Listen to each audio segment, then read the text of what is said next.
Radio से मैंने काम शुरू किया तो मेरी दाढ़ी मूछ भी नहीं थी, ना मैं बच्चा था ना मैं जवान था, अजीब एक बदरंगी सी चीज था। ओके जी। जैसे गधे का बच्चा जो होता है ना, वो बच्चा जब होता है बड़ा प्यारा होता है जी, क्यूट सा। हाँ।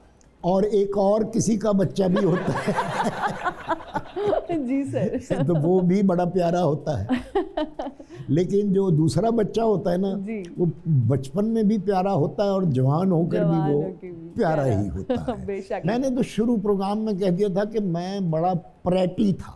ये प्रैटी की आपने तफसील नहीं पूछी। हाँ जी प्लीज बताइए। वो बच्चों का एक मास्टर था, क्लासरूम में वो बच्चों को पढ़ा रहा था। हाँ जी। तो वो उसने लिखा PRETTY प्रैटी। तो इतनी देर में वो हेडमास्टर अंदर दाखिल हुआ। हाँ जी।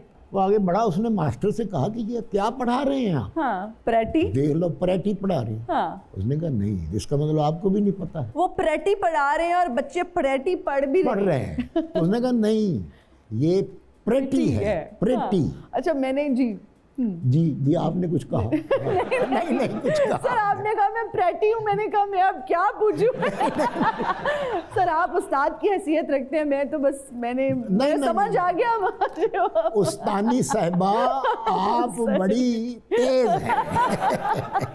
तो वो मैंने तफसील इसलिए बतानी थी कि आप मुझे नालायक समझ कर नहीं सर बिल्कुल भी नहीं। कहीं ये सीरियसली प्रैटी तो नहीं कह रहा? नहीं सर, मुझे पता था it was on lighter note, लेकिन स्टोरी अब सुन के अच्छा लग रहा है। तो वो हेडमास्टर ने कहा कि वो ये प्रैटी नहीं है, ये प्रिटी है। तो मास्टर ने जवाब दिया, सर जी जदों मेरी तनख्वाह 700 तो 900 नहीं होएगी, मैं उदों तिकर प्रैटी ही पढ़ावा। अच्छा सर, जब हम बात करते हैं जवानी की, कैसी जवानी गुजरी, कितनी हसीनाओं को आपने लव लेटर्स लिखे? सही बताना है आपने, ये नहीं लिखे। मैं मान ही नहीं सकती सर कि आपने खत ना लिखा हो। अच्छा, पता नहीं क्यों। इतने हैंडसम होके, इतने कूल डूड होके आपने कोई खत नहीं लिखा? बस ना करें सर जी, ना नहीं, मैं सच्ची बता दूंगा, जो कहूंगा सच कहूंगा, सच के सिवा कुछ नहीं। चले फिर आज बता दें। ठीक है। हाँ जी, मैंने मुख्तलिफ जगह हाथ मारने की कोशिश की। अच्छा ओके। और मैं समझता हूँ बैड लक मेरी ये है जी कि जहाँ मैं चाहता था वहाँ बात नहीं बनी है। हाँ, उसमें मैं समझता हूँ कुछ दुनियादारी भी आ गई थी। अच्छा। दुनियादारी इसलिए आ गई थी कि मेरा वो इंतहाई स्ट्रगल का पीरियड था। मेरे अब्बा का इंतकाल जब हुआ तो मैं तो 12 साल जी, का बिल्कुल। तो वो अजीब सा मैं था, गरीब भी था। तो जब बंदा अजीबो गरीब हो तो उसको घास कम लोग ही डालते हैं। अच्छा, तब भी ऐसा दौर था? मुझे लगता है कि अब लोगों की अप्रोच थोड़ी ज्यादा मटेरियलिस्टिक हो गई है। लोग देखते हैं कि पैसे कितना कमाता है। तो मैं तो कुछ भी नहीं कमाता था। जहाँ फिर अप्रोच करने की कोशिश की, वहां से रिजेक्शन। दिल टूटा ऐसा? नहीं। अच्छा, खत लिखते थे तो एड्रेस कैसे करते थे महबूबा को? क्या वर्ड्स क्या होते थे? जानाने मन। हाँ। अरे वाह, मतलब अपनी तरफ से फोर्सफुल करता था। तो वो खत फेंक के तो आ जाना। अच्छा, एक दफा मेरे एक कज़न थे, वो वहाँ थे कुवैत में, तो वो आए एक लॉकेट लेकर जिसमें अल्लाह लिखा होता है। अच्छा। उन्होंने मुझे लाके वो दे दिया। उन्होंने कहा ये तुम पहन लो। वाह। मैंने कहा अच्छा। तो मैं वो स्कूल ले गया। वहाँ भी मैं एक सिलसिला रखता था। ओके। तो वो जो मोहतरमा थी जी, अच्छा, मैं उनको पहले भी मोहतरमा ही समझता था। ओके। क्योंकि वो बड़ी फैमिली की थी। ओके। तो वो उनको मैंने कहा आपने रिसेस में क्लासरूम में रहना है जी, मैं यहाँ छुप जाऊँगा, मैंने आपसे कोई बात करनी है। ओके। तो मैंने वो डिबिया में से निकाला कि कहीं वो ना हो कि ये डिबिया यहीं कहीं भूल जाएं और ये राज खुल जाए। जी।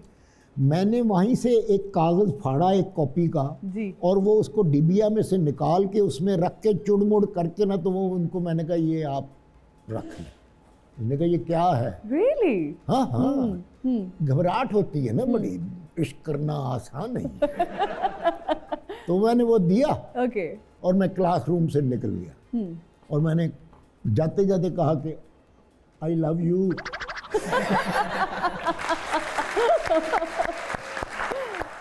ओके। मगर वो लव ना हुआ। लॉकेट लेने के बाद भी लव नहीं हुआ? हाँ जी, तो मटीरियलिस्टिक तो तब भी लोग थे ना। हाँ, मतलब बंदा लॉकेट ही फिर वापस किया उसने लॉकेट के, यार नहीं ये जी, मुझे नहीं चाहिए। नहीं नहीं नहीं नहीं। फिर ओए होए। एक जगह मेरा इश्क चला। अच्छा।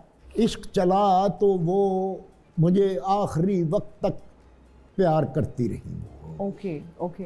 उन पर भी इश्क का भूत सवार रहा। ओके। तो फिर ये हुआ कि अचानक मुझे पता लगा कि उनकी तो शादी होने वाली है ओ कहीं और।